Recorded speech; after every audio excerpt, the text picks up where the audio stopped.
Oke guys, kembali lagi di channel Osman Barbershop 90. Kali ini kita akan bikin style Razor Fade dengan bagian atasnya bapaknya minta dicepak. Jadi langsung aja kita eksekusi. Untuk seperti biasanya, pola pertama kita kasih guard nomor 2 dengan posisi handle ke atas, artinya close. Modelnya udah putih semua rambutnya guys, jadi buat gradasi itu lebih enak kalau rambutnya putih semua. Beliau adalah seorang dokter, jadi semua pelanggan kita alhamdulillah nggak ada yang pernah positif COVID, jadi semua aman. Jadi tempat kita juga zona hijau, jadi nggak begitu ketat. Oke, kita lanjut ke pola pertama. Kita buat dulu baseline untuk teknik Razor Fade nya. Ini kita bikin polanya memakai clipper dulu. Kita kasih space ruang untuk bisa gradasi dari clipper ke silet nanti, karena kita akan bagian bawahnya kita akan bikin style Razor Fade atau di silet. Oke, lanjut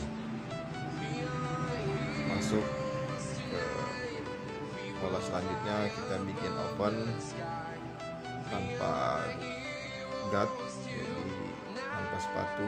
Jadi pola pertama kita bikin tracknya ke bawah atau open. Jadi setelah pola dibikin sekitar 1 jari, nanti kita akan kombinasikan dengan teknik open, half, dan close. Jadi sesuai kebutuhan. Jadi dari open ke setengah atau half, atau selanjutnya close. Jadi itu guys, untuk teknik ini menyesuaikan, jangan sampai teknik headnya melebihi open. Jadi sesuaiin aja open, head, dan close nya sesuai kebutuhan. Oke, lanjut, kita masih menggunakan teknik 3 itu ya, open, head, dan close. Untuk jenis kepala juga berpengaruh, karena semakin bagus untuk kepala semakin enak kita ngerjainnya. Oke, lanjut kita gunakan sepatu 1,5. Ini juga tracknya ke bawah atau open. Ini juga sesuai kebutuhan, jangan sampai melewati pola pertama, yaitu sepatu nomor 2 yang kita bikin close tadi. Sesuai kebutuhan, ikuti aja feeling kita. Bagi yang udah profesional ikut feeling, jadi nggak terpaku kepada pola juga. Yang penting intinya jangan melebihi dari pola setiap guard yang masuk, karena kalau melebihi itu akan mengganggu gradasinya. Lanjut kita masuk sepatu 1 open, guard nomor 1. Jadi posisi tracknya di kebawahin, sesuai juga, jangan melebihi pola yang sebelumnya kita buat. Oke, lanjut sepatu 0,5. Ini juga ada 2 teknik, yaitu open dan close. Nah, beda lagi, kalau yang tadi 3 teknik, kalau ini 2 teknik aja, yaitu open dan close. Ini juga jangan sampai melebihi pola yang pertama juga, jadi sesuai kebutuhan. Yang mana masih ada gundukan hitamnya dari pola-pola yang kita bikin, dirapikan jadi sesuai feeling kita, karena feeling song tukang cukur juga itu penting. Yang pada intinya jangan melebihi pola-pola yang dibikin setiap sepatu yang masuk, yang kita kombinasikan. Bagian bawahnya memang kita belum kerjain, karena itu nanti kita mau di razor atau di silet. usahakan juga bangun komunikasi sama pelanggan biar nggak ngantuk. Nah ini sebelum masuk ke teknik silet, biasakan dulu kita ada teknik, kalau saya sih teknik detailer ya.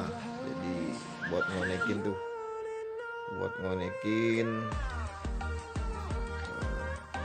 setiap pola yang kita bikin. Jadi untuk silet kita miringin aja dulu tuh detailernya. Ini video kita ambil satu angle aja ya, karena kursinya bisa kita putar. Oke, rapikan dulu bagian rambutnya dari bekas-bekas potongan biar lebih detail. Oke, sekarang kita lanjut mau bagian silet. Ini saya pakai bahannya pakai air aja karena kita nggak punya gelnya, jadi usahain disemprot merata bagian yang mau disilet, karena ini sangat membantu. Karena kalau langsung dikerik atau dirasur itu sakit ya kalau nggak dikasih istilahnya pelumas lah, karena kita nggak pakai gel. Jadi kita pakai air ya, terserah aja sih mau pakai air atau mau pakai gel, yang penting higienis lah, bersih.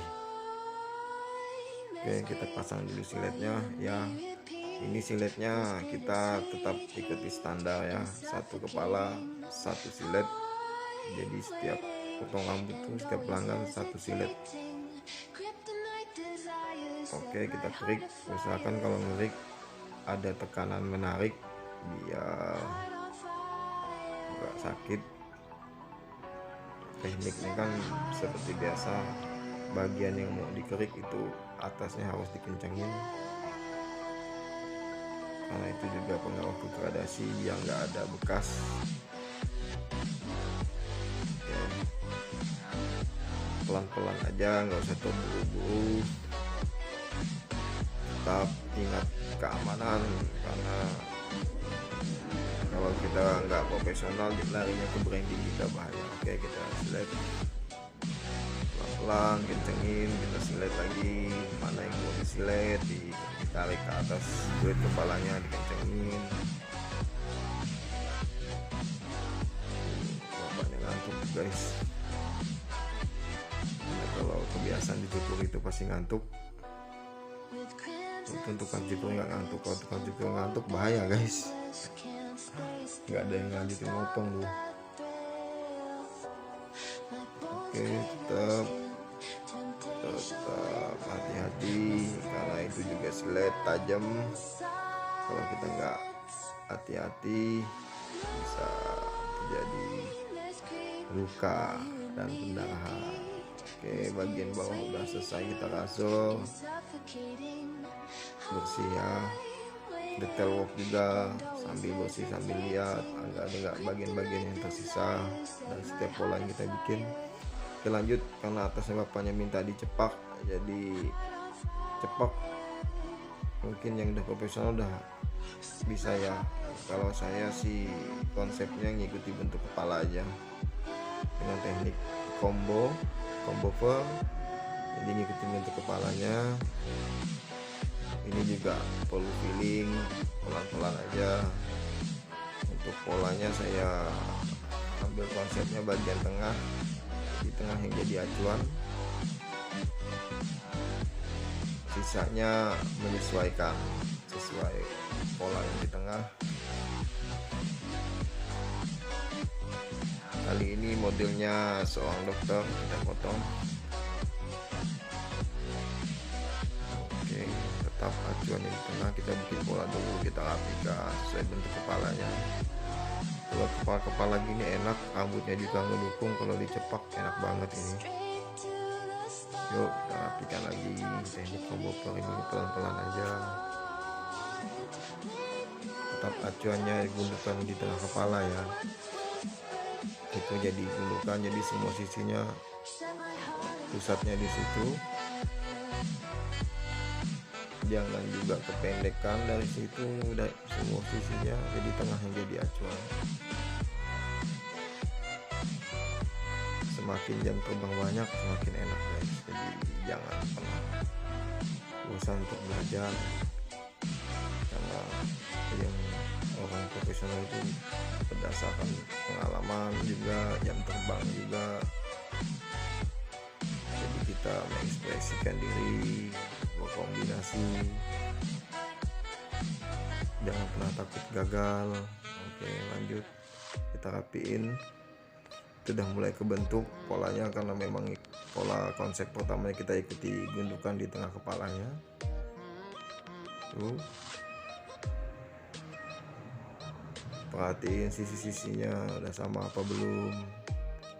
Cukuran itu relatif guys, jadi ada yang detail, ada lagi yang lebih detail, ada yang hebat, ada juga yang lebih hebat. Jadi kita jangan insecure lah bahasanya, pede aja. Rapiin. Jangan lupa juga komunikasikan ke pelanggan, sekiranya ada cukup apa belum, tinggal kita rapiin bagian-bagiannya yang mana lebih. Komunikasi ke pelanggan itu penting. Jadi karena kalau komunikasi nggak kejalin itu terjadi kesalahpahaman. Kita mau jaga benar itu, karena kalau udah pelanggan nggak puas itu takutnya muat marketing mulut ke mulut. Karena kalau udah mulut ke mulut itu biasanya paling bahaya, lebih cepat dari internet itu nyampenya. Oh makasih sini gini lah, oh makasih itu gitu lah. Nah, makanya kita jalin komunikasi. Jadi bagaimana Pak, cukup apa enggak, kurang apa enggak. Bukan berarti kita nggak tahu, kita tahu, kita kasih saran aja, kita rapikan. Kalau sekiranya pelanggannya bilang cukup, ya cukup. Karena potongan itu kan sesuai kemauan pelanggan. Ada juga yang pelanggan udah mas terserah aja katanya kan, tapi kan kita selalu jalin komunikasi ya enak, karena perjumpaan awal itu lebih indah. Karena kalau apabila orang nggak suka sama kita, sebagus apapun karya kita pasti jelek. Makanya komunikasi harus terjalin. Oke, kita bersihkan bulu-bulu rambutnya biar nggak gatal pelanggannya. Oke, kita bersihkan bulu-bulunya, bulu-bulu yang kecil yang ketinggalan biasanya ada di belakang rambut.